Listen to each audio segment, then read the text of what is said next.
Why don't circular Mylar balloons puff out to spheres? And how do you arrange your hands to hold the most water? The answers to these questions are related, and to help resolve them, we're going to try to answer the most important math question of all time. How do you arrange a paper condiment cup to hold the most sauce? Well, for ketchup lovers at least, it's the most important question. We're going to finish what we worked on in our two previous videos, optimizing the shape of paper condiment cups. And interestingly, it connects to the shape of Mylar balloons and cupping hands. You don't have to watch the previous videos to follow along, but if you'd like to, the links are in the description. And it's definitely worth a couple stickers on your nerd helmet.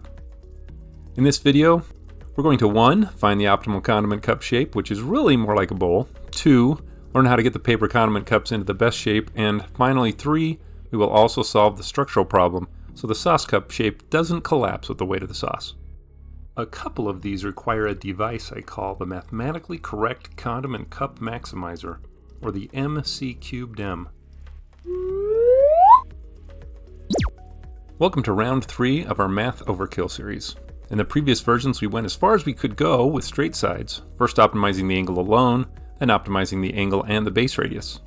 We optimized for both thin sauces that go to the rim and thick sauces that can go above the rim. The task ahead of us now, definitely worthy of multiple nerd stickers for our nerd helmet, is to break from the straight sides and find the optimal curve.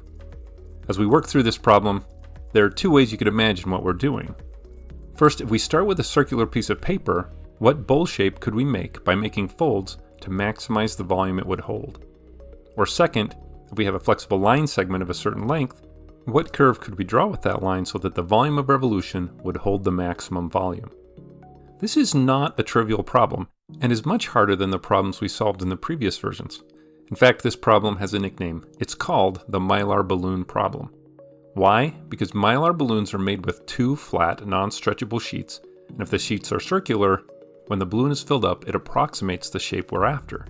Because the material naturally goes to the shape that minimizes the pressure in the balloon, which is the same as maximizing the volume of the balloon. This is why Mylar balloons aren't spherical. A sphere is the shape that maximizes volume given a surface area, but that assumes you can cut and glue the surface into the optimal shape. Mylar balloons have too much material in some places and not enough in others. So when a Mylar balloon is filled, the 2 circular sides actually decrease surface area by folding to increase the volume. In the same way that we've been putting folds in a circular piece of paper to hold sauce. There is even a Wikipedia page about this problem. Well, if there's a Wikipedia page about the math of the Mylar balloon, how hard can our job be? We can just follow along with the math there. Easy peasy, right? Yes, until the Wikipedia page tells you that the answer requires an elliptical integral, which are rarely solvable, so we have to try another route. Let's use a limiting strategy. When it's hard to find a value or curve directly, one strategy is to try to get better and better approximations until you're close enough for your purposes. We could start with a few straight edges, find the best we could do, increase the number of straight edges, optimize, and keep doing that until we are close enough. Although we do have a problem when it comes to finding the optimal positions and angles of the segments. In the last video, when we had 2 variables, the radius of the base and the angle of the side, we could actually look at a 3D surface and use a multivariable calculus optimization technique to help us find the maximum. But if we have, say, 8 straight sides of the same length, that strategy will not work. The solution to find the angles for each of the 8 sections would be a maximum of a surface in 9 dimensions, and those are really hard to graph on a 2D computer screen. In theory, we could generalize the technique by looking at derivatives along each of the 8 dimensions, but there is a simpler way that we can use to find the optimal angle of each of the 8 segments. We're going to use a tool in Excel called Solver. I'll explain how Solver works using a problem from our previous video, then I will explain the spreadsheet setup for our current problem. Solver is an optimization add-on for Excel. You pick the cells you want it to change, put in any constraints, and put in the cell you're trying to maximize, or you could minimize or even match a certain value. Solver then changes values in the cells within the constraints until it finds the values that give us the outcome we choose, in our case, the maximum. Yes, many of you nerds may be laughing at me for not programming it up myself. Yes, I'm definitely going to lose a nerd helmet sticker for this one. Here I have the calculation set up in Excel to maximize the volume of the condiment cup, where this cell is the radius of the base and this one is the length of the side. I'm using the same size paper as we used last time, which was a paper circle with a radius of 4 centimeters. So these two values, the radius and the side length, add up to 4. The angle of the base is 90 from vertical, so that won't change, and the angle of the side is in this cell. The total volume is in this cell here, which is calculated by the volume formula of a frustum of a cone using the inputs of these other cells. Now we can have the solver change the radius value and this angle value to maximize the volume. We should give the solver constraints on the variables. It will already assume that the variables are non-negative, so we just need to put in an upper bound. The radius has to be less than 4, the angle is less than pi halves. Now we hit the solve button, and go play my favorite online game while it solves it. Behold, the numerical solver found the same values that maximized our volume that we found in our previous video. Now, let's do this week's problem. I'm going to start with 8 straight segments, all the same length, and have the solver change the angle of the segments until the rotation of the segments creates a bowl with the largest volume. For this example, I'm assuming a thin sauce, so it only goes up to the top of the bowl. Using these tools, we're able to increase our maximized volume to about 38.7 cc's. For those of you that like high viscosity sauces like ketchup, I'm going to do it again, but assume we can fit a cone-shaped top of sauce above the rim, and the cone has a base angle of 30 degrees. A ketchup lover should be able to transport as much as 61.4 cc's of sauce in this optimized cup. We don't have to stop at 8 sides. I had the solver find the angle for 16 straight segments for the thin sauce model, but the shape and the volume were basically the same, so I'll just work with 8 sides from now on. Well, what do we do with the 8 sides? That's a good question. I mean, what do we do with this graph or with the values of these angles? It isn't like we can crimp the paper on the fly to this accuracy when we're at the condiment counter. And even if we could, a paper cup spread out that much will just deform under the weight of the sauce when we start filling it up.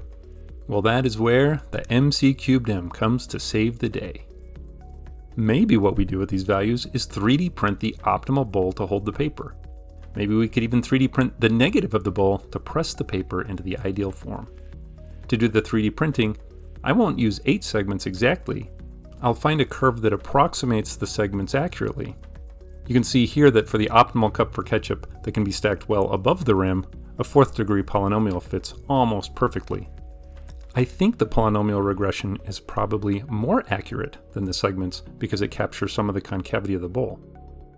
I used the 4th degree polynomial and Mathematica to make the 3D printed .stl files that I needed.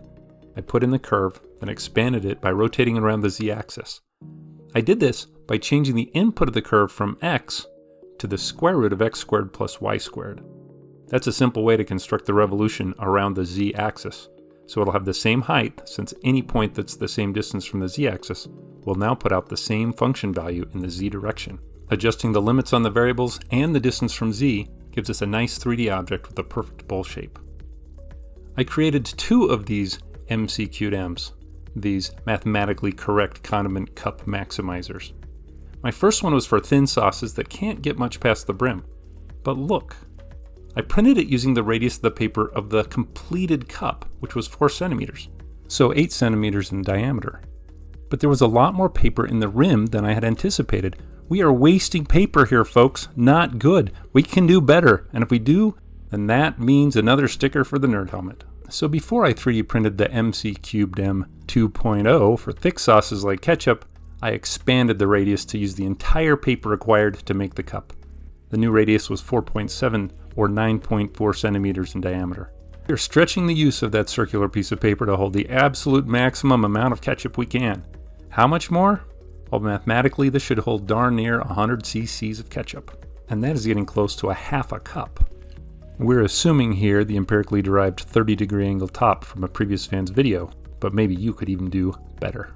With the 4 centimeter radius, it held about 61.44 cc's, so increasing the radius from 4 to 4.7 increased the amount by 62% and holds about 5 times the amount of the original condiment cup with a cone top. This MC3M is pretty wide and low. That makes sense because we're willing to give up depth in the container because widening creates more volume for the cone top. Actually, 45% of the ketchup that this bowl carries is above the rim of the cup. We can finally test our models to see how they perform in real life. At Arby's, I could put just a little more than 1 pump into one of their cups, and almost 5 into the MC3M. I went home and weighed how much ketchup I could put into both cups with my kitchen scale. 36 grams in theirs, 155 grams in mine. So both tests get us 4+ times as much ketchup with the same amount of paper. And now we can correct this mistake on the back of this 567 gram ketchup container. If you want to 3D print one of these for you or a friend, we've made the .stl files available at a link in the description. A commenter in one of our videos wondered about the best way to cup your hands to hold the most water. Well, our work here helps to answer that. Imagine the profile of a Mylar balloon, holding your hands as close to that shape as you can, flat on the bottom, then rapidly going up near the edge. This should, in theory, optimize the amount of water you can hold using the surface area available with your hands. After a quick empirical test, we found that we were able to transport about 50% more water using the Mylar balloon shape than using a deep, narrower handhold.